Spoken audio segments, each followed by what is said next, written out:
नमस्कार, स्वागत है आप सभी का दूरदर्शन किसान चैनल में। आप देख रहे हैं कार्यक्रम विचार विमर्श। इस कार्यक्रम में जैसा कि आप सभी जानते हैं, हम किसी खास विषय पर विचार विमर्श करते हैं। इस उत्तर आधुनिक समय में जब कि समाज बहुत तेजी से बदल रहा है, भूमंडलीकरण और जो संचार क्रांति है, इसका असर साफ तौर पर समाज पर, हमारे देश पर देखा जा रहा है। ऐसे में कई तरह के सवाल उठते हैं कि क्या जो महिलाएं हैं उनकी स्थिति हमारे समाज में बदल पाई है। जो मीडिया है, जिसे हम समाज के पहरेदार के रूप में देखते हैं, उसमें महिलाओं का चित्रण किस प्रकार से किया जा रहा है, और अगर महिलाओं का चित्रण अनुचित ढंग से मीडिया में हो रहा है तो क्या कानूनी अधिकार महिलाओं के पास है। सूचना ही शक्ति है। ऐसे में इस दौर में एक सशक्त और जागरूक महिला के पास इस विषय पर सभी जानकारी होना जरूरी है। तो इसीलिए आज का हमारा विषय है मीडिया में महिलाओं का चित्रण।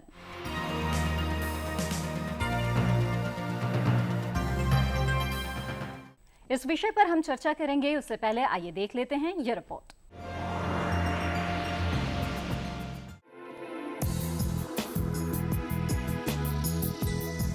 महिलाओं के अशोभनीय प्रदर्शन पर रोक के लिए 1986 में पहली बार अलग से कानून बनाया गया।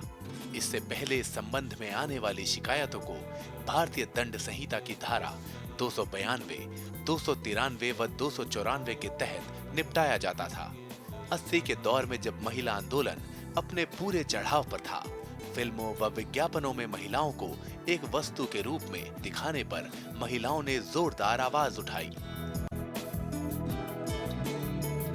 महिलाओं का शोभनीय चित्रण अधिनियम 1986 उनमें से एक था, पर यह ज्यादा प्रभावी साबित नहीं हुआ, क्योंकि एक तो यह केवल प्रिंट मीडिया तक सीमित था, दूसरे इसमें पुलिस को जांच का अधिकार नहीं था।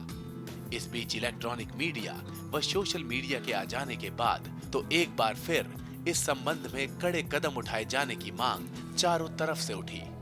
फिर 13 दिसंबर 2012 में महिला एवं बाल विकास मंत्रालय ने राज्यसभा में महिलाओं का अशोभनीय चित्रण संशोधन अधिनियम 2012 पेश किया, जिसे विभिन्न पक्षों की राय जानने के लिए संसद की महिला एवं बाल विकास विभाग की स्टैंडिंग कमेटी के पास भेज दिया गया। आज इस अहम विषय पर चर्चा करने के लिए हमारे साथ स्टूडियो में कुछ बेहद ही खास जाने माने मेहमान यहाँ पर मौजूद हैं। आइए हम आपका परिचय इनसे करा देते हैं। हमारे साथ यहाँ पर मौजूद हैं सोनल मानसिंह जी, जो कि पद्म विभूषण से सम्मानित है और विश्व विख्यात है। भारतीय शास्त्रीय नृत्य की नित नई परिभाषाएं गढ़ती रही हैं, साथ ही मोटिवेशनल स्पीकर हैं। तो इनसे हम जानेंगे, इस विषय पर चर्चा करेंगे। इसके साथ ही हमारे साथ मौजूद है वाणी त्रिपाठी टिक्कू जी, जो कि अभिनेत्री रह चुकी हैं। आपने कई टीवी सीरियल्स में और फिल्मों में इन्हें देखा है, और अभिनेत्री होने के साथ साथ ये नेत्री भी हैं। जी हाँ, भाजपा भारतीय जनता पार्टी से जुड़ी हुई हैं और इसके साथ ही सेंसर बोर्ड की सदस्य भी हैं। तो बहुत ही अहम विषय है ये, जिस पर इनकी राय जानना हमारे लिए काफ़ी ज़रूरी होगा। इस बारे में हम उनसे चर्चा करेंगे। साथ ही हमारे साथ एडवोकेट किरण सिंह भी यहाँ पर मौजूद हैं, जो अधिवक्ता होने के साथ साथ महिलाओं से जुड़े कई गैर सरकारी संगठनों से भी जुड़ी हुई हैं और महिलाओं की आवाज बुलंद करती रही हैं। साथ ही कई किताबें हैं इन्होंने जो इस विषय पर लिखी हुई है। इसके साथ ही हमारे साथ यहाँ पर स्टूडियो में मौजूद हैं अनु आनंद जी, वरिष्ठ पत्रकार है। करीब 2.5 दशक से ज्यादा इन्होंने पत्रकारिता को दिया है और इसके साथ ही सेंटर फॉर मीडिया स्टडीज में एडवोकेसी प्रमुख भी हैं। तो ये खास मेहमान हमारे साथ इस चर्चा में शामिल हो रही हैं। आप सभी का बहुत बहुत स्वागत है इस कार्यक्रम में। सोनल जी, सबसे पहले मैं आप ही से जानना चाहूंगी कि जो मीडिया है उसमें जब आप महिलाओं की चित्रण को देखती हैं और इतने समय से आपने देखा है, समाज में इतने तरह का बदलाव अब तक आ चुका है, ऐसे में महिलाओं के चित्रण में किस तरह का बदलाव आपने देखा है और या किस रूप में आप देखती हैं? बदलाव तो आता रहता है, लेकिन मुख्य बात मैं ये देखती हूँ कि कुछ आज़ादी के बाद के शुरुआती दशकों के पश्चात जी, जो एक चित्र के बदलाव में गति आ गई, they became very fast, quick changes. जैसे समाज की विचारधारा बदलती गई और जैसे और भी इंटरनेट आ गया, ये आ गया, मोबाइल। मैं मानती हूँ कि इंटरनेट का, सोशल मीडिया का भी बहुत ज़्यादा जो दबाव पड़ा पिछले 15-20 वर्षों में, और अब तो ये है कि हर रोज़ ही नई नई चीज़ें हो रही हैं। बिल्कुल। तो मेरा मानना ये है कि बदलाव बहुत त्वरित गति से है बदलाव शुरू में लगा कि अच्छा है, अब लगता है कि इस बदलाव में इतनी गली कूचे हैं, इतनी कॉम्प्लेक्सिटीज हैं कि क्या अच्छा है क्या अच्छा नहीं है, इसके मानदंड जो हैं, यू नो द बेंचमार्क्स, वो कौन तय करेगा, कैसे तय होंगे। और इसमें क्या हो जाता है कि जब हम जैसे लोग, व्यक्तियां, मैं स्त्री नहीं कहूंगी बिकॉज इट बिकम स्त्री अगेंस्ट पुरुष, इट्स नॉट दैट, जी राइट। हाँ, तो उस वक्त जजमेंटल का लेबल दिया जाता है। जी यदि हम लोग मुखर होके बोलते हैं तो कहते हैं कि ये जजमेंटल हो गई हैं, ये फेमिनिस्ट हैं, और ये एक जो लेबल देने का तरीका है कि जिससे आप उनको एक कोने में कर दो। तो ये भी बहुत ज़्यादा चल पड़ा है, पहले ये नहीं था। तो मैं देख रही हूँ बदलाव के बारे में, तो आप मेरी सब ये साथ ही बात करेंगे ही, लेकिन ये बदलाव कला में भी देखा गया है, जिसके बारे में मैं बाद में बात करूंगी। बिल्कुल, यानी कि बदलाव लगातार आ रहा है और कुछ जटिलताएं भी हैं, वो भी सामने आ रही हैं। इसके बारे में हम विस्तार से चर्चा करेंगे। वाणी जी, आपकी राय इस बारे में क्या है, क्या नजरिया है कि मीडिया में जिस तरह से चित्रण हो रहा है महिलाओं का, उसमें कितनी संवेदनशीलता आपको नजर आ रही है? देखिए, मैं तो एक कलाकार तो हुई, लेकिन मैं central board of film certification से जुड़ी हुई हूँ। बिल्कुल। तो बहुत सारी फिल्में मैं देखती हूँ सर्टिफाई करने की दृष्टि से भी, और एक बहुत बड़ा जो बदलाव या एक बहुत बड़ा जो चर्चा का विषय पिछले दिनों बना है वो ये है कि अभिव्यक्ति की स्वतंत्रता को हम महिलाओं की चित्रण के साथ जोड़ने लगे हैं। जी। और मुझे लगता है यहीं से कहीं ना कहीं एक अजीब सा द्वंद्व पैदा हो रहा है समाज में, क्योंकि अगर हम एक प्रजातंत्र है तो बिल्कुल अभिव्यक्ति की स्वतंत्रता, फ्री स्पीच हमें इंडियन कॉन्स्टिट्यूशन बाय लॉ देता है। बिल्कुल, by law we have the right of free speech. लेकिन समस्या यहाँ आकर खड़ी हो जाती है कि मेरी अभिव्यक्ति की स्वतंत्रता अगर आपको कहीं ना कहीं आहत कर रही है तो आपके पास भी वो स्वतंत्रता है कि आप आहत महसूस करें। But this dialogue has become a monolith, यानी मैं तो चित्रण भद्दा करूं या मैं बहुत ही महिलाओं का अजीब सा पोर्ट्रेयल करूं, और याद रखिए cinema is seen as a second religion in this country, बहुत ही पॉपुलिस्ट मीडियम है और बहुत बड़ा इम्पैक्ट प्रभाव छोड़ता है वो हमारे समाज पर। लेकिन मेरे चित्रण से सामने वाले पर क्या प्रभाव पड़ रहा है इसका आकलन मैं नहीं करना चाहता, या करने की मुझ में एक क्षमता नहीं है जी। और इस वजह से ये डायलॉग बहुत ही एक बिल्कुल ही वन वे स्ट्रीट बन गया है।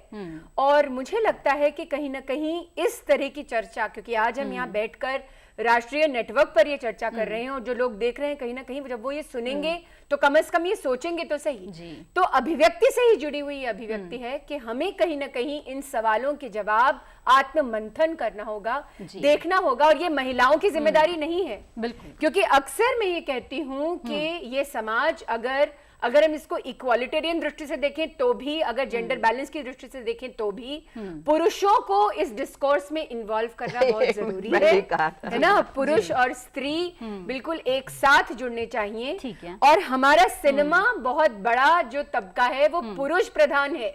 हमारे प्रोड्यूसर्स, हमारे डायरेक्टर्स, हमारे लेखक पुरुष हैं। अगर वो संवेदनशील फिल्म बना रहे हैं तो बिल्कुल उनका साथ देना चाहिए, और अगर वो भद्दापन कर रहे हैं तो ये अभिव्यक्ति करना भी हमारी जिम्मेदारी है कि भद्देपन का हम भाग नहीं बनना चाहते। ये सिर्फ हमारी अभिव्यक्ति की बात हमारी एक जिम्मेदारी है।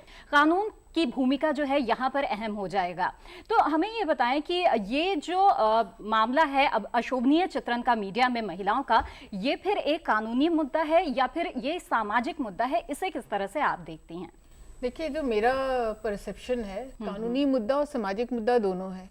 जहाँ पे समाज का उल्लंघन होता है वो कानूनी मुद्दा अपने आप बन जाता है। जहाँ समाज खत्म होता है वहाँ कानून का संरक्षण आ जाता है। तो जहाँ पर ऐसा है तो जरूर कंप्लेन करी जाए, जरूर कानून का संरक्षण लेना चाहिए, क्योंकि rights and duties are together. अगर मेरे पास अधिकार है तो एक जगह जाके वो खत्म भी होता है, वहां से ड्यूटी भी शुरू होती है कि वो ऑब्सीन चीजें ना दिखाई जाए जो सेंटिमेंट्स को हर्ट करता है जी।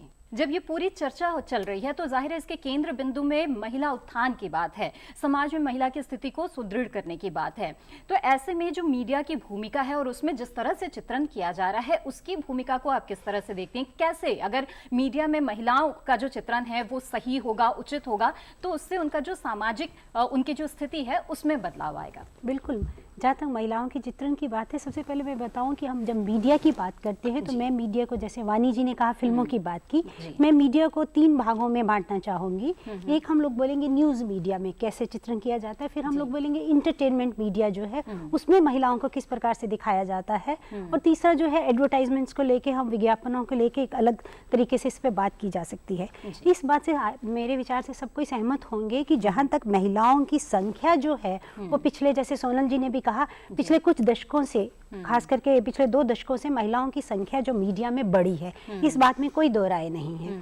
खास करके इलेक्ट्रॉनिक मीडिया के आने के बाद, डिजिटल मीडिया के आने के बाद महिलाओं की संख्या बढ़ी है।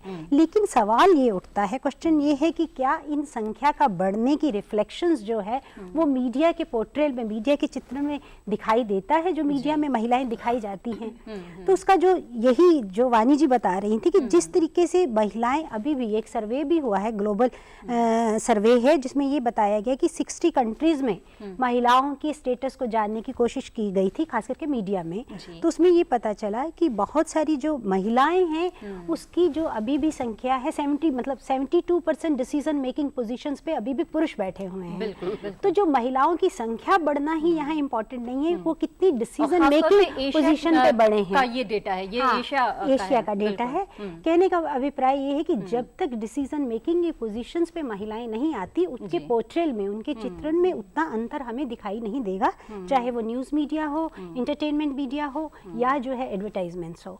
इस पे बहुत सारे कई इसके पक्ष हैं जिस पे कि अलग अलग तरीके से बात की जा सकती है। फिलहाल मेरा ये सोनल जी की भी राय हम ले लेते हैं। कला का उन्होंने जिक्र किया है, कला क्षेत्र में किस तरह की चीजें वो देख रही हैं, और यहाँ पे केवल जो मंचन है वो भी बात नहीं है, साहित्य भी है, और जो साहित्य है, लेखन, उसमें काफी कम इस तरह के मामले दिखते हैं, लेकिन उसमें भी मामले आए हैं जबकि इस उल्लंघन एक तरह से हुआ है, जो महिला है उसका चित्रण सही तरीके से नहीं हुआ है, लेकिन उसमें एक रचनात्मक छूट ले ली जाती है। ये कितना वाजिब है सोनल जी?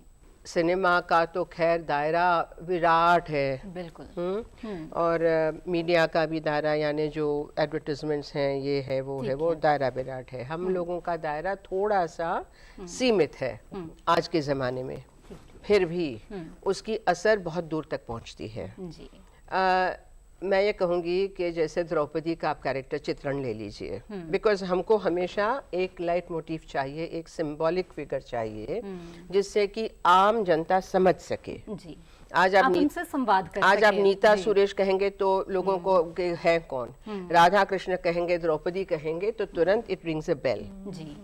तो मेरे लिए ये बहुत इम्पोर्टेंट है कि आप एक ऐसी, तो द्रौपदी के लिए आज भी, मैंने जब 1994 में किया द्रौपदी मेरा सोलो थिएटर, तो आज तक वो याद किया जाता है, क्योंकि मेरी द्रौपदी ने सवाल पूछे, मैंने सवाल पूछे मंच पे, एकल वो मेरा वो था कि नीति क्या है, न्याय क्या है, धर्म क्या है, सत्य क्या है, आप सब बताएं, वगैरह वगैरह। Very powerful.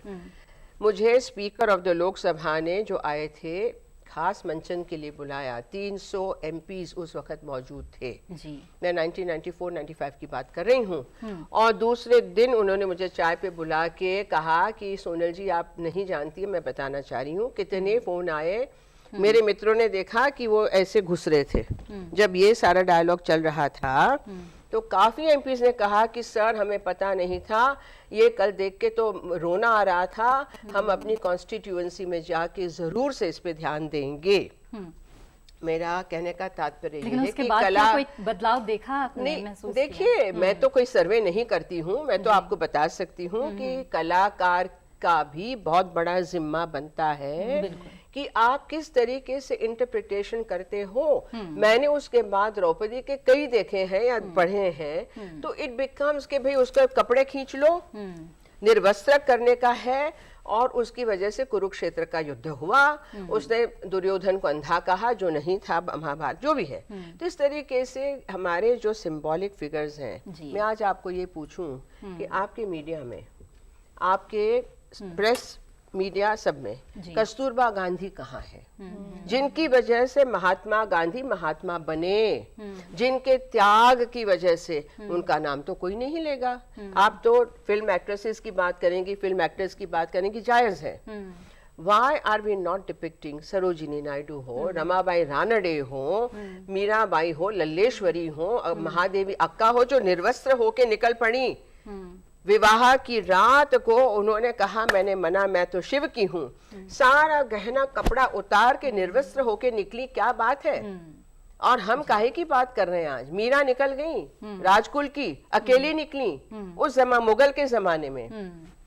कहने का तात्पर्य ये है कि एक तरफ ये सारा जो हम डिस्कस अशोभनीय हो, उसको शोभनीय बनाने के लिए क्या क्या कार्रवाइयां की जाए, क्या विचार किया जाए, डिपिक्शन कहाँ कहाँ सुमन जी, आपने एक तरह से कलाकार की जिम्मेदारी का यहाँ पर उल्लेख किया कि एक कलाकार भी अपने लिहाज से बहुत कुछ कर सकता है, और इसके दूसरे उदाहरण भी मिलते हैं वाणी जी, जैसे कि दीपिका पादुकोण का पिछले दिनों मामला आया जब वोग पत्रिका के लिए उन्होंने माई चॉइस पर काम किया और वो काफी विवादों में रहा।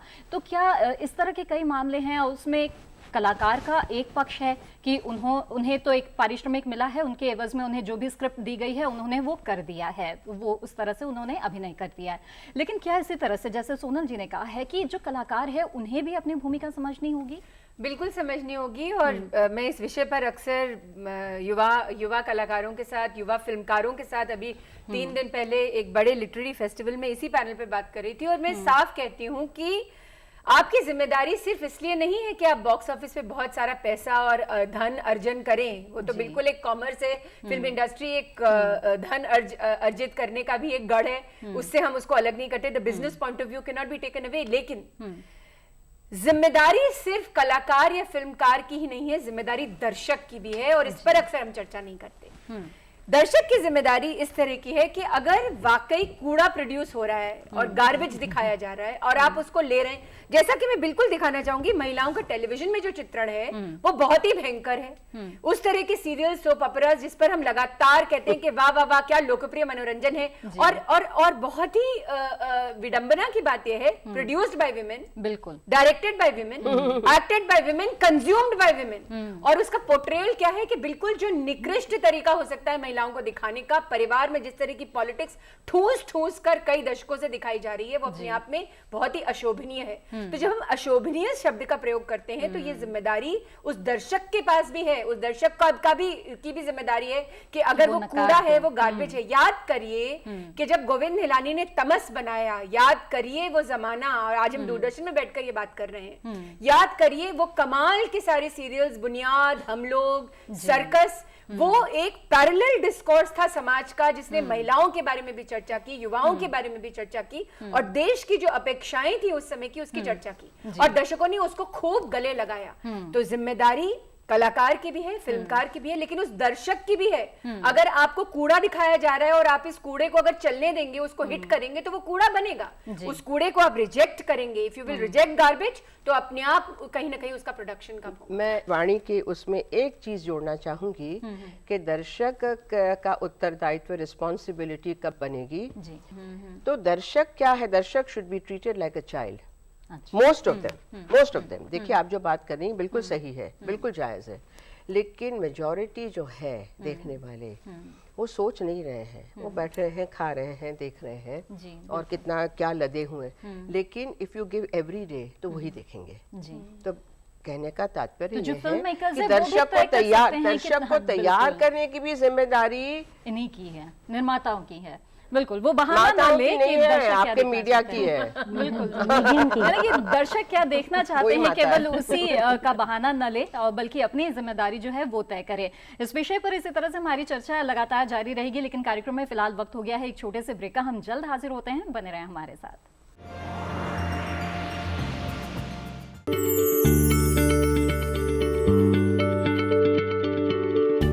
क्या आप किसी बीमारी से परेशान हैं?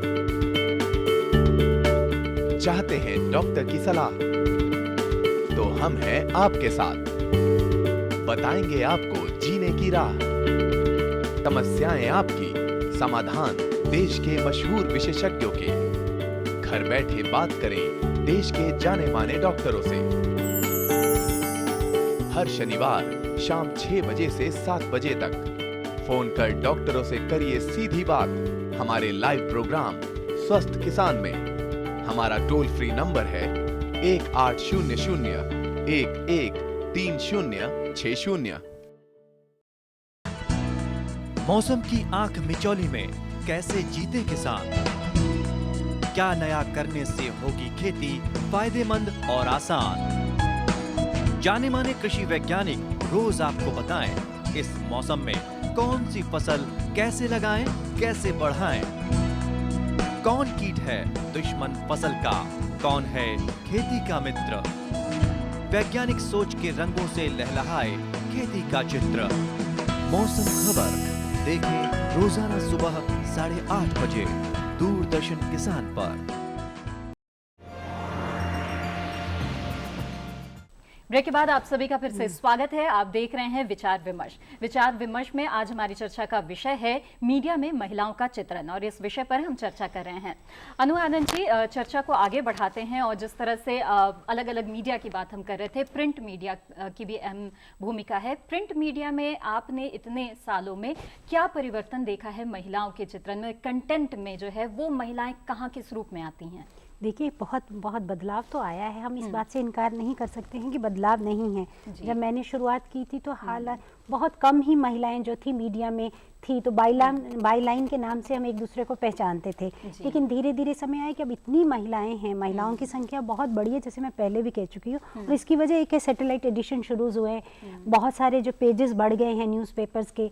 तो इसकी आपने, क्योंकि प्रिंट मीडिया की आप बात कर रही हैं, तो महिलाओं की संख्या तो बड़ी है, लेकिन अभी भी वो ये जो संख्या ज़्यादा दिखाई दे रही है, ये हमें महानगरों में अधिक दिखाई दे रही है। लेकिन छोटे शहरों में अभी भी जो है महिलाओं की संख्या उतनी नहीं है, खास करके प्रिंट मीडिया में।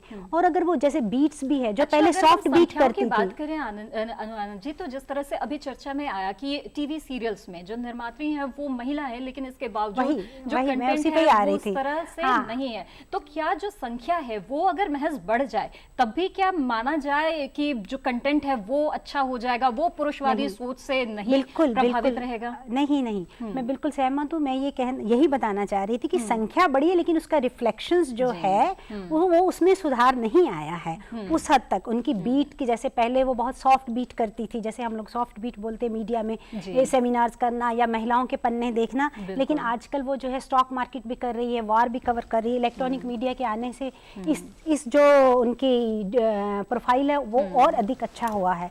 लेकिन इसका जो पोर्ट्रेल है अभी भी, जैसे हम लोग अक्सर देखते हैं सिर्फ न्यूज़ मीडिया में ही, पूरे मीडिया में हम देखते हैं कि दो एक्सट्रीम पे मुझे महिलाएं दिखाई देती हैं। जैसे खास करके न्यूज़ मीडिया में हमें महिलाएं या तो विक्टिम दिखाई देगी या पीड़ित है। जब कोई डिजास्टर होता है तो महिला की पिक्चर दिखाई जाएगी, या वो अगर उसके साथ कुछ अपराध होता है तो महिला दिखाई जाएगी। दो एक्सट्रीम में बटी हुई है। एक एक्सट्रीम ये है कि जिसमें हम उसको सिर्फ विक्टिम के रूप में दिखाना चाहते हैं, अच्छा, हाँ, पैसिव है, विक्टिम है। दूसरा एक्सट्रीम ये है कि हम लोग उसको दिखाते हैं कि जैसे एडवर्टाइजमेंट्स में एकदम मॉडर्न है महिला। लेकिन जो इस बीच में जो वो महिला है, जो किसान है, जो इंजीनियर्स है, जो अपने बल पे अपनी इमेज बना रही है, जो स्ट्रांग है, असर्टिव है, उस तरीके की महिलाओं को अधिक मीडिया में कवर नहीं किया जाता। ये बड़ी आश्चर्य की बात है कि पिछले मैं 20 इयर्स से जो जर्नलिज्म कर रही हूँ उसमें मैं हमेशा देखती थी कि इस महिलाओं की कवरेज नहीं होती। या तो हमें बिल्कुल ही पीड़िता के रूप में हम उसे जानते हैं, जो रो रही है, बिलख रही है, हमारे पास उसकी वही इमेज बनती है।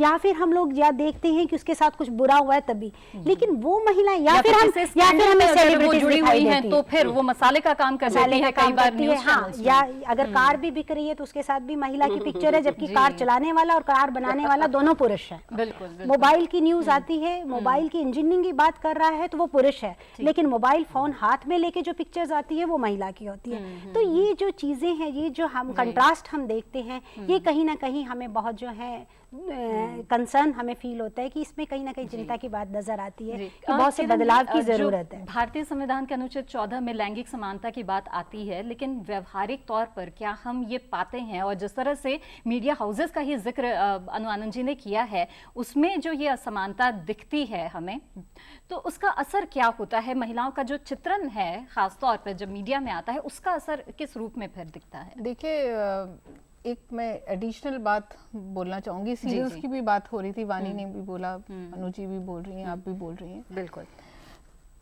एक एग्जाम्पल के बताना चाहूंगी, जैसे डिवोर्स है, तलाक का मुद्दा, तो ज्यादातर सीरियल्स में दिखाया जाएगा एक एग्रीमेंट पेपर बना है स्टैम्प पर, उस पर साइन हुए और डिवोर्स हो गया, जो कि कानूनी रूप से एकदम ही अलग मापदंड, डिफरेंट है। जहाँ पे ना कोर्ट दिखाया जाएगा कि कोर्ट में जाके बयान दिया है, जज साहब ने सब पूछने के बाद ही म्यूचुअल कंसेंट भी दिया जाता है, और हमारे सीरियल्स में दिखाया जाता है स्टैम्प पे साइन हो गया, झूठ यानी व्यवहारिकता और वास्तविकता से कोसों दूर है ये चैनल्स। बिल्कुल ये दिखाया जाता है कि दूसरी शादी जायज है, कि भी कोई भी अगर बच्चा नहीं हो रहा है या उसको कोई और भाग गई तो सडनली उसका तलाक एज्यूम किया जाता है कि तलाक हो गया, अब इसलिए दूसरी को घर के में ले आया है। जो जनता देखती है वो भी, उसको भी यही लगता है तलाक कितना आसान है, चुपके से करा लिया हो गया तलाक। क्योंकि कितने ही क्योंकि मैंने जाके ग्रास रूट में काम करा है और अभी भी कर रही हूँ, कितने ही महिलाएं मेरे पास आई कि उस सीरियल में हमने देखा था कि उसने एग्रीमेंट पे साइन कर दिया और उसका तलाक हो गया, इसलिए मैडम मेरे पति ने भी ऐसा ही तलाक कराया है, या हमारा तलाक पंचायत में बैठ के हुआ। पंचायत तलाक की कोई वैलिडिटी नहीं होती। तो ये कितना गलत इंफॉर्मेशन जा रहा है। बिल्कुल। तो ये जो गलत जानकारी दी जा रही है सोनल जी, क्या आपको लगता है ऐसे में भूमिकाएं अब तय करनी बहुत ज्यादा जरूरी है कि कौन कसूरवार है, किसकी जिम्मेदारी बनती है? इस तरह से जो गलत सूचनाएं जारी है वो समाज में महिलाओं की स्थिति को और कितने जो बुरे स्थिति में और पहुंचाती जा रही है? कसूरवार तो सभी हैं जी। कसूरवार यदि बात करें तो पहले तो जैसे हम लोग डिस्कस कर रहे थे कि पैनल में पुरुष का होना आवश्यक है। It is only dialogue between us. तो जो कन्वर्टेड है उसको और क्या कन्वर्ट करना है, ठीक? मैं हमेशा इस बात से सहमत हूं। फिर दूसरी बात रही कि ये आपका ये कार्यक्रम कब दिखाया जाएगा, उस वक्त ऑडियंस ज्यादातर क्या होगी। बिकॉज दर्शक की आप बात कर रही थी वाणी, तो दर्शक ही यदि सारी स्त्रियां ही हैं, चलो कुछ मैसेज पहुंचे। तो एजुकेशन, एम्पावरमेंट, एनलाइटनमेंट ये बहुत बड़े शब्द हैं और ये शब्द ज्यादातर महिला के यही यूज किए जाते हैं, वुमेन्स एजुकेशन, एम्पावरमेंट।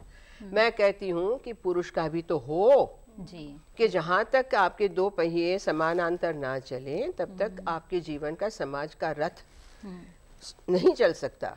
तो कसूरवार सभी हैं। आपके स्कूल के एजुकेशन में आप देख लीजिए टेक्स्ट बुक्स उठा के, what are the lessons today. फिर मैं वो इसी बात पे आती हूँ कि जानी मानी महिलाओं के बारे में उसमें क्या है, नहीं है, यानी मिनिस्क्यूल है। उसके बाद आप आइए, आपके पीएचडी कॉलेज, ये वो ग्रेडिंग हो रहा है, ये हो रहा है, वो हो रहा है। आप आइए हर एक फील्ड में। मैं आपको छोटी बात फिर बता दूं, संस्कृति मंत्रालय आज का, मैंने अभी पहली वाणी को कहा कि आश्चर्य की बात है, उसके तहत उन 50 ऑर्गेनाइजेशंस हैं, संस्कृति मंत्रालय, गवर्नमेंट ऑफ इंडिया। उसके शीर्ष स्थान पे चाहे प्रेसिडेंट हो, चेयरमैन हो, जो भी हो, महिला शायद एक की दुक्की नहीं है, हो तो मुझे आश्चर्य होगा। ये क्या जताता है? तो जहां जहां आपने भी कहा, आपने भी कहा, आपने भी कहा, हम सब कह रहे हैं कि जहां डिसीजन मेकिंग पावर है, जहां पे it becomes a symbol also for the society, वहां पे महिला क्यों नहीं है आज की तारीख में? और ये थे तो कम क्यों हो गए? इसमें कसूरवार कौन है? ठीक है। अच्छा वाणी जी, जैसे कि अभी चर्चा हो रही है कि जो डिसीजन मेकिंग, निर्णय लेने की जो क्षमता है, उस पद पर अगर महिला हो तो स्थितियां अलग होती है। 90 के दशक में भी हमने देखा, जब सुषमा स्वराज जी जो है वो सूचना एवं प्रसारण मंत्री थी, तो उस समय कितने विज्ञापन थे जिन पर उन्होंने पाबंदी लगाई थी। कैसी तरह के प्रयास अब भी होने चाहिए? सेंसर बोर्ड से आप ताल्लुक रखती हैं, कई महिलाएं हैं जो सेंसर बोर्ड की अध्यक्ष रह चुकी हैं। इसके बावजूद भी जिस तरह की फिल्में रिलीज होती रही है, क्या हम कह सकते हैं कि उस दौरान की जो सभी में थे उसमें महिलाओं का चित्रण बहुत ही शानदार तरीके से पेश किया गया है और उससे समाज में उनका बड़ा उत्थान हो गया है? सेंसर बोर्ड बहुत ही पुराना शब्द है। 1930 के दशक में ब्रिटिशर्स इसका इस्तेमाल करते थे। कोई सेंसर बोर्ड, ये एक पॉपुलर लैंग्वेज में कहा जाता है, इसका नाम है central board of film certification. दूसरा विषय ये है कि देखिए, यहीं पर दो फाड़ हो जाएंगे इस आर्ग्यूमेंट के। जैसे ही हम कहेंगे कि क्या इस तरह की फिल्में बन रही हैं जहां पर अशोभनीय चित्रण है, दो फाड़ इसलिए हो जाएंगे क्योंकि एक तबका हमारे ही समाज का, हमारे देश का उठ के कहेगा, आप होते कौन है हमें, हमारे रुकावट करने वाले, बंद करने वाले? हम प्रजातंत्र हैं, हु आर यू? आप कैसे कह सकते हैं कि आप फलानी चीज बैन कर दीजिए? तो बैन शब्द से तो मुझे भी बहुत कोफ्त होती है, क्योंकि जैसे ही आप किसी चीज को रोकेंगे, आप उसके खिलाफ होने वाले रिएक्शन को इतना ज्यादा तूल दे देंगे कि वो मुद्दा ही अपने आप में कहीं ना कहीं खत्म हो जाएगा। लेकिन जहां तक महिलाओं का सवाल है, और यहीं से हमने बात शुरू की थी, ये साझी जिम्मेदारी है। महिलाओं की और पुरुषों की। क्योंकि देखिए फिर वही बात है कि जैसे हमारे पार्लियामेंट में अगर 10-11% सांसद बैठी हैं, वो पॉलिसी के लिए अगर अपने पुरुष कॉलीग्स के साथ मिलकर नहीं चलेंगी तो वो पॉलिसी पुश नहीं कर पाएंगी। उसी तरह फिल्म इंडस्ट्री में चाहे महिला सेंसर बोर्ड की अध्यक्षा हो या पुरुष, अपने आप में सर्टिफिकेशन एक बहुत ही विवादास्पद मुद्दा रहा है। अब 2 साल से तो हम देख ही रहे हैं कि हम कुछ भी करते हैं उसको लेकर, अगर हम अब शब्दों पर बात करते हैं तो लोग कहने लगते हैं देखिए अभिव्यक्ति की स्वतंत्रता का हनन करने के लिए ये बोर्ड गठित हुआ है। तो मुझे लगता है कि ज्यादा जरूरी होगा ये समझना इस चर्चा में कि अगर हम एक देश हैं जो महिला सशक्तिकरण के बारे में बात करता है, बेटी बचाओ बेटी पढ़ाओ के बारे में बात करता है, उसको लेकर अगर सरकार नीति निर्धारण करती है तो उस देश की और उसके बहुत बड़े तबके की जिम्मेदारी क्या बनती है इन सारी बातों और इन सारी पॉलिसीज को लेकर। सिनेमा और समाज या कला और समाज, ये वही चिकन एंड एग स्टोरी है। कौन सा किसको प्रदर्शित कर रहा है और कौन किस पर प्रभाव डाल रहा है, दोनों एक दूसरे को प्रभावित कर रहे हैं। लेकिन उस प्रभाव का और उस प्रदर्शन का उसका इम्पैक्ट, उसकी इम्पैक्ट वैल्यू क्या है, उस प्रदर्शन का क्या प्रभाव पड़ रहा है, उसका आकलन करना भी हमें बहुत जरूरी है। और जब तक ये आकलन बिल्कुल सच्चे तौर पे खरी कसौटी की तरह नहीं किया जाएगा तब तक ये सवाल लगातार हमें उत्पीड़ित करते रहेंगे कि महिलाओं का जब हम प्रतिनिधित्व की बात करते हैं, जब उनके हम संप्रेषण की बात करते हैं, जब उनके हम रिफ्लेक्शन की बात करते हैं तो हम कितने डीपली डिवाइडेड हैं, ये भी अपने आप में इस पूरी चर्चा से निकल कर आता है कि वो भी एक डीपली डिवाइडेड ओपिनियन है। और उसमें आप ब्रॉड स्ट्रोकिंग नहीं कर सकते, आप जनरलाइजेशन नहीं कर सकते। आप कहें कि आज हम एक जजमेंट पॉइंट पे बैठ जाएं कि हाँ सारा का सारा प्रतिनिधित्व गलत है, तो वो भी गलत होगा कहना। लेकिन इस चर्चा को एक लोकतांत्रिक तरीके से लोगों तक पहुंचाने का काम हमें करना है और वही हमारी सबसे बड़ी प्रथम जिम्मेदारी जी। जैसे वानी जी ने कहा ना कि सब कुछ गलत ही नहीं हो रहा, इसमें मुझे थोड़ा सा बोलना चाहूंगी कि जैसे विज्ञापनों में आप देखेंगे कि थोड़ा सा बदलाव आया है। हाल में कुछ इनोवेटिव एडवर्टाइजमेंट्स आई हैं जिसमें कि महिलाओं को बहुत ही एम्पावर्ड और सशक्त दिखाया जा रहा है। काफी एड्स हैं, मैं एक के एड्स हाईवेल के कंटिन्यूसली एड जो है चर्चा में रही हैं जिसमें विधवा पुनर्विवाह, सामाजिक जागरूकता बढ़ाने वाली बहुत सारी एड। तो मतलब बदलाव आ रहा है, ये सारा इन चर्चाओं का ही हम एड के मामले में देखते हैं कि जहां पर स्कूटी के एड में महिलाओं को आत्मनिर्भर और आजादी का एक तरह से प्रतीक बनाकर पेश किया जाता है, वहीं फेयरनेस क्रीम का एड है जो हमें फिर से उन्हीं पुरानी कुरीतियों की तरफ ढकेलता है कि अच्छी शादी या नौकरी पाने के लिए गोरा होना जरूरी है। फेयरनेस क्रीम अब पुरुषों के लिए भी आ गया है। नहीं, थोड़ा सा हमें जो पॉजिटिविटी नजर आई वो पिछले दिनों में ये देखने में आया कि पिछले एक दशक में थोड़ा सा विज्ञापनों में बदलाव, जो हम बहुत समय से चर्चा करते आ रहे थे कि विज्ञापनों में ऐसा डिपिक्शंस हो रहा है वुमेन का, मैं सिर्फ ये बताना चाह रही थी, एग्जांपल देना चाह रही थी, थोड़ा सा वो बदलाव अब नजर आने लगा है। और जहां तक बात रही, जैसे इन्होंने सर्टिफिकेशन की बात की है फिल्मों की, इसी तरीके से आपको शायद ये किरण जी ज्यादा अच्छा बताएंगे, डिपिक्शंस ऑफ वुमेन पे भी इंडिसेंट 1986 का एक्ट है, portrayal of the women, indecent depictions of the women का 1986 का एक्ट है। बट एक्ट होने से कानून था हाँ जो बनाया गया, लेकिन उसमें भी बहुत सारी जैसे सुधार की गुंजाइश है। इसी तरीके के एडवर्टाइजमेंट्स का भी कोड ऑफ कंडक्ट प्राप्त बाकायदा है। लेकिन सिर्फ कानून और इस तरीके से क्या कुछ नियम बनाने से ही चीजें सुधर जाती, तो मुझे लगता है कि बहुत सी हम लोग बहुत एक अच्छे समाज में रह रहे हैं, अधिकार कुछ हक तो इससे मिल ही जाता है। किरण जी हमें बताएं कि क्यों प्रभावी नहीं हो पाया जो 1986 का ये अधिनियम है, वो क्यों प्रभावी नहीं हो पाया? जो अनु जी ने कहा उससे मैं एग्री करती हूँ, क्योंकि अभी नेशनल कमिशन ऑफ वुमेन भी बात कर रही है कि इंडिसेंट वर्ड यूज हुआ है एक सेक्शन के अंदर, डेरोगेटरी वर्ड भी वो डालना चाह रहे हैं कि कोई डेरोगेटरी मतलब कि किसी औरत पे कुछ कमेंट करा आपने, तो वो भी इसी एक्ट के अंदर आना चाहिए। देखिए हम जब एक्ट बनाते हैं, कोई भी एक्ट बनता है तो टाइम लगता है इम्प्लीमेंटेशन में।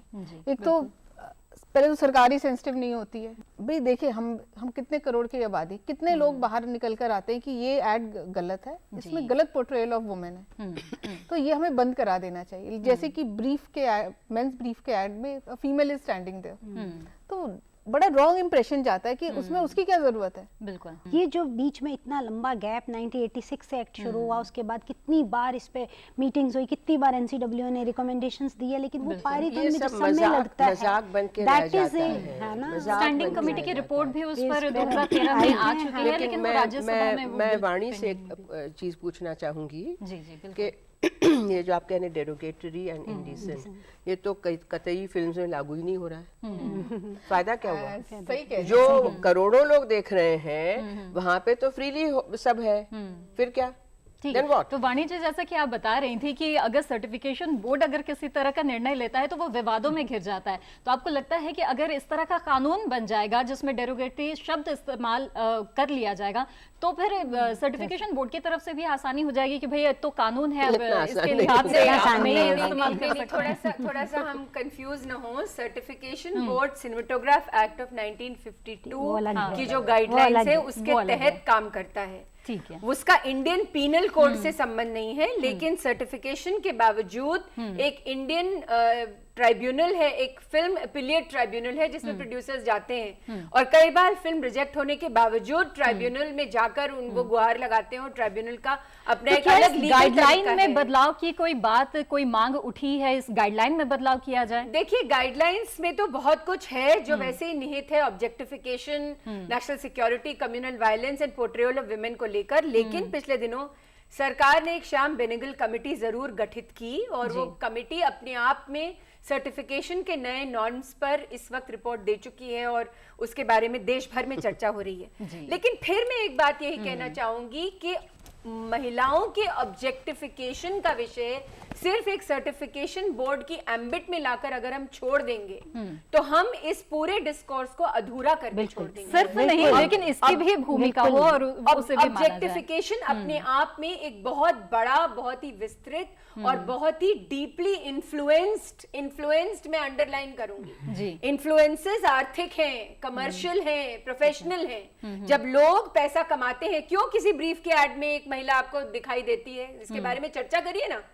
वो इसलिए दिखाई देती है क्योंकि आपने उसको एक ऑब्जेक्ट की तरह इस्तेमाल किया है, आपने कमोडिफाई कर दिया है महिलाओं को। बिल्कुल। हमारी फिल्में बिल्कुल उसी डिस्कोर्स को आगे बहुत विस्तृत तरीके से लेके जाती हैं। इसीलिए मैं जब फिल्म सर्टिफाई करती हूँ, मैं अपनी बात कर सकती हूँ। कहीं ना कहीं कथानक का क्या कॉन्टेक्स्ट है किसी महिला के पोर्ट्रेयल में, मैं ये जरूर ध्यान रखती हूँ। आज मैं पहली बार नेशनल टीवी पे इसके बारे में बात कर रही हूँ। फिर वही कहूंगी, the context of the narrative of the film is very important. और ऑब्जेक्टिफिकेशन का विषय तो एक बहुत ही विस्तृत विषय है। इस पर बहुत सारी बॉडीज को एक साथ आकर बहुत ही एक साथ सहभागी बन के काम करना पड़ेगा, तभी ये गाड़ी वाणी, आगे जाएगी। एक बात जल्दी पूछ लूं कि बहुत सारी कमेटियां आई गई जी। हाँ, वो रिपोर्ट्स का होता क्या है ये तो बताओ। इसके बारे में हम चर्चा करेंगे विस्तार से और ये भी हमारे चर्चा का विषय होगा जब हम इस बारे में चर्चा कर रहे हैं कि मीडिया में महिलाओं का चित्रण किस आगे प्रकार हो रहा है। बढ़ाइएगा। तो उससे आगे जो है वो किस तरह से जो स्टैंडिंग कमेटी की रिपोर्ट आई है या फिर जो बिल है वो है, इसको लेकर किस तरह की कवायद आगे की जा रही है, क्यों मामला रुका हुआ है, और इस सब बातों पर भी हम चर्चा करेंगे। लेकिन फिलहाल वक्त हो चला है एक छोटे से ब्रेक का, बने रहे हमारे साथ। हर गांव पर नजर, हर तकनीक पर पकड़, खबर मौसम की हो या हो हाट बाजार, दिखाएंगे देश की प्रमुख हलचल और खेती किसानी से जुड़ी हर बात। देखिए किसान समाचार रोजाना दोपहर 1:30 पर और शाम 7 बजे। कब बढ़ेगा दलहन तिलहन का भाव? सब्जियां दिखाएंगी कब तक ताव? मसालों की मंडी में कैसी है बयार? कब गरमाएगा गेहूं का बाजार? कहां बिकेगा अच्छे भाव में धान? मंडी खबर में ऐसे हर सवाल पर ध्यान। सोमवार से शनिवार सुबह 8 बजे देखिए दूरदर्शन किसान पर।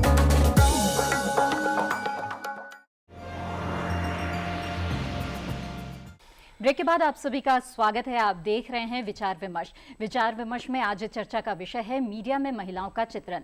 इस विषय पर हमने बात की है और डिजिटल क्रांति के इस युग में जब नई मीडिया उभरकर सामने आया है, यानी कि जो सोशल मीडिया है उस पर लोग इतने सक्रिय है, उसकी किस तरह की भूमिका है उस पर भी चर्चा करना जरूरी हो जाता है। अनु आनंद जी, यहाँ पर मैं आपसे पूछना चाहूंगी कि जब सोशल मीडिया के आप रोल को देखती हैं तो क्या पाती है वहां पर, क्योंकि यह कहा जाता है कि जो सूचना है वो शक्ति है और उसमें सूचना का विस्फोट है। एक तरह से महिलाओं से संबंधित किस तरह की सूचनाएं उसमें ज्यादा मिलती हैं और क्या वो महिलाओं को सशक्त कर रही हैं?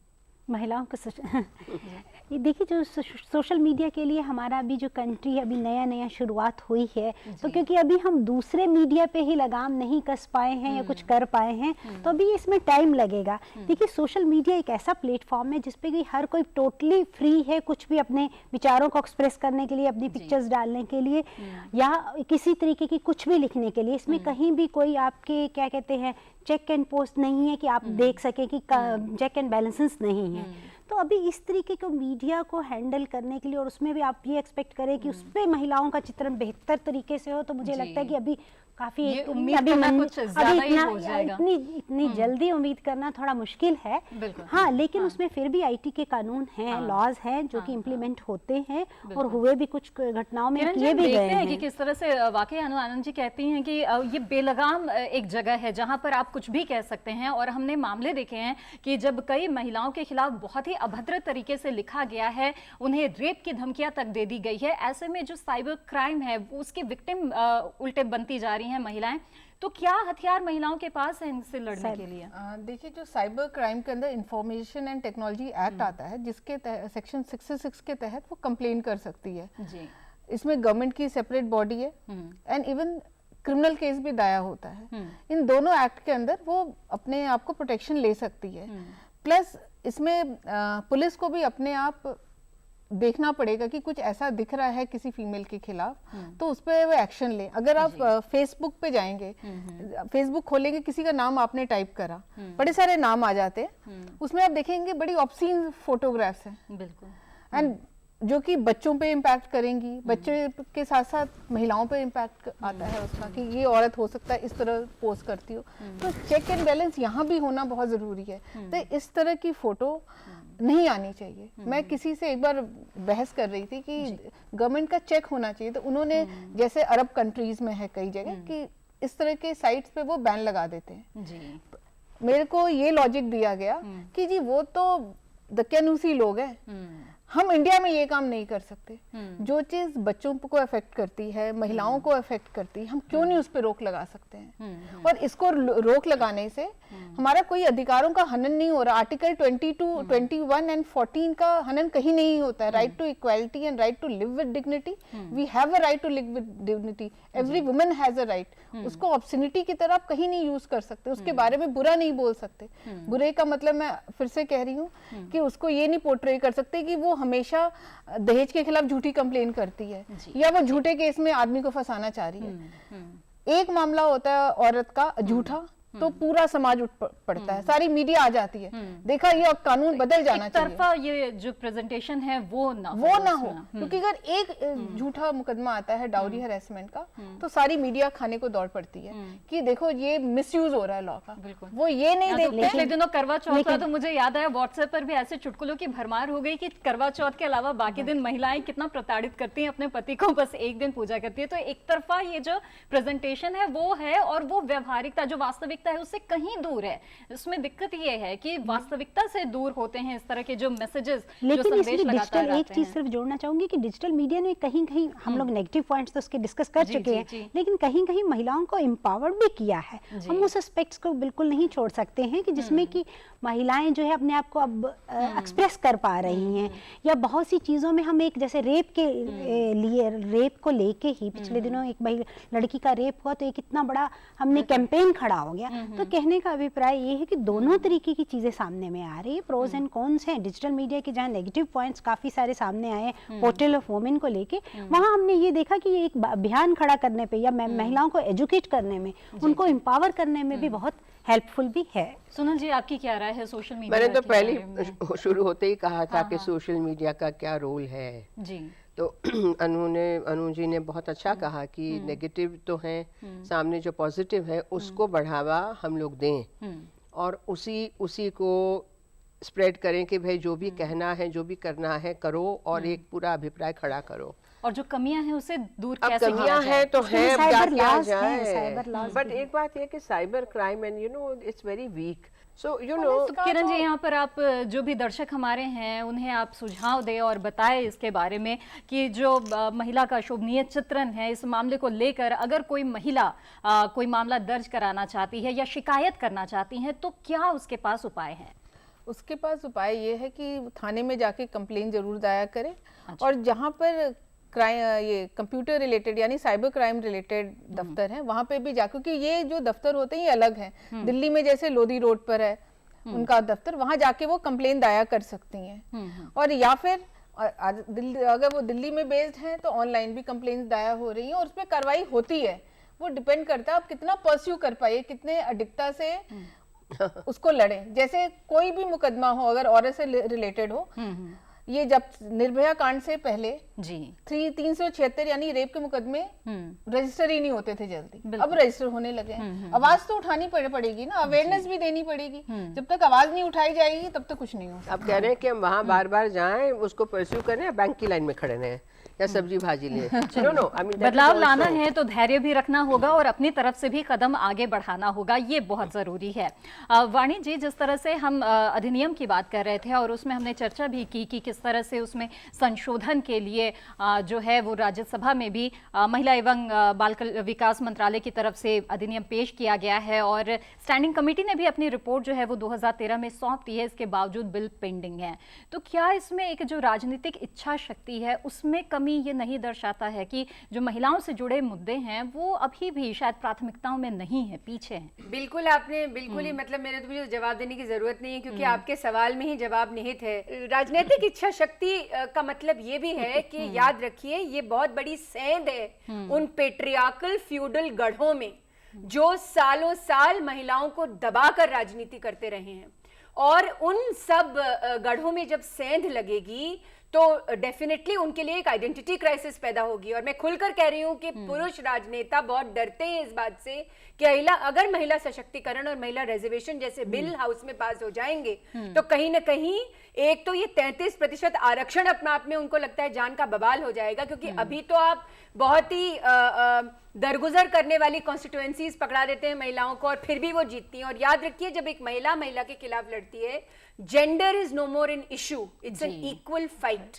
लोग अक्सर आसपास के मुल्कों की बात करते हैं, श्रीलंका, नेपाल, बांग्लादेश और पाकिस्तान, वहां नॉमिनेशन के तौर पर महिलाओं को आरक्षण दिया गया है। हम यहाँ इलेक्टोरल और बहुत ही सीरियस पॉलिटिक्स की बात कर रहे हैं। तो बिल्कुल ये बात है कि ये संवाद अधूरा भी है लेकिन पुरुषों के बिना पूरा भी नहीं होगा। तो कहीं ना कहीं उन्हें हमारे साथ बिल्कुल कदम से कदम मिलाकर चलना पड़ेगा, तभी ये सारे बिल पास होंगे, चाहे वो अधिनियम हो, स्टैंडिंग कमेटी की रिपोर्ट हो या विमेन रिजर्वेशन बिल हो। जी सोनल जी, आपकी क्या राय है? ये जो राजनीतिक इच्छा शक्ति की कमी नजर आती है और ये सभी पार्टियों में एक तरह से नजर आती है, उससे कितना ज्यादा ये मामला जो है वो गंभीर बनता चला जाता है?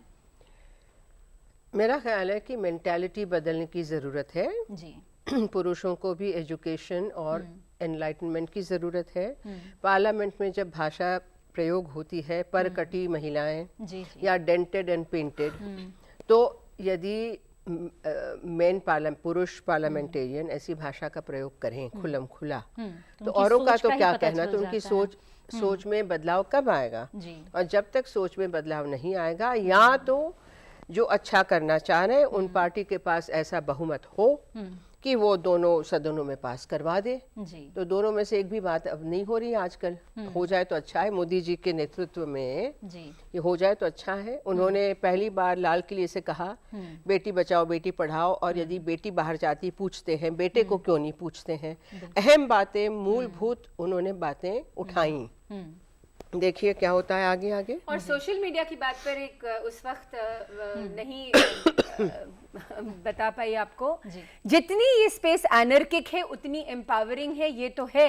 लेकिन ये भी याद रखिए कि मेरी माँ आज आईपैड उठाकर अगर अपनी ओपिनियन सोशल मीडिया में 30 सेकंड में डालती हैं तो वो अपने आप उनके लिए एक बहुत बड़ा अभिव्यक्ति का साधन भी है। तो हम सिर्फ युवा महिलाओं की बात न करें, हमारे देश में एक बहुत बड़ा शिक्षित महिलाओं का तबका है जो अधेड़ उम्र की हैं या अब उम्र के अपनी बुजुर्गियत के साल में पहुंची हैं।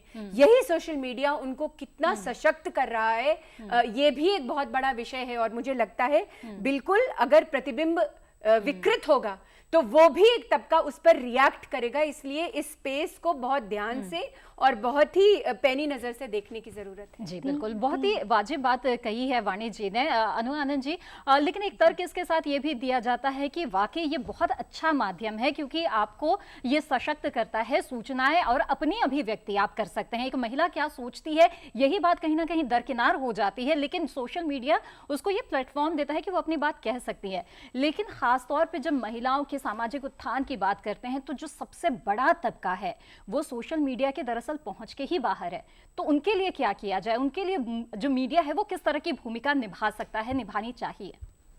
देखिए, जो हाँ आपने बहुत अच्छा कहा कि जो ग्रामीण स्तर पे महिलाएं हैं जिन तक ये मीडिया नहीं पहुंच पा रहा है, डिजिटल मीडिया या दूसरा मीडिया, उनको अगर उनको सशक्त बनाना है या उनका सही मैसेज देना है तो सबसे पहले 3 चीज़ों को मैं हमेशा ही बोलती हूँ कि बदलने की ज़रूरत है। एक तो हमारी पैट्रियार्की, पितृसत्तात्मक समाज का अगर हम बदल सके, स्टीरियोटाइप्स जो बातें होती हैं कि महिलाएं जो हैं सिर्फ यही कार्य कर सकती है, ये कार्य नहीं कर सकती, इसको बदलने की ज़रूरत है। और तीसरा, पुरुषों को संवेदनशील बनाने की ज़रूरत है कि इसमें कहीं, और महिलाओं को निर्णय स्तर पे लाने की, उनकी जो क्षमता को समझने की ज़रूरत है। ऐसा नहीं है कि वो ये पर्टिकुलर चीज़ नहीं कर सकती। मैंने ग्रामीण महिलाओं को देखा, वो इतने अलग अलग तरीके के रोल निभा रही है, तरीके की भूमिकाएं निभा रही है, लेकिन अभी भी हमारा माइंडसेट यही मानता है कि वो अशिक्षित है, वो कुछ नहीं कर पाती है। या ये जो एक सोच है, मुझे लगता है सबसे बड़ा सोच बदलने की बात है। सोच बदलेगी तो मुझे लगता है कि इसका असर हर जगह पे दिखाई देगा। बिल्कुल। और वाणी जी, कार्यक्रम के बिल्कुल आखिरी पड़ाव पर हैं हम, तो चलते चलते कुछ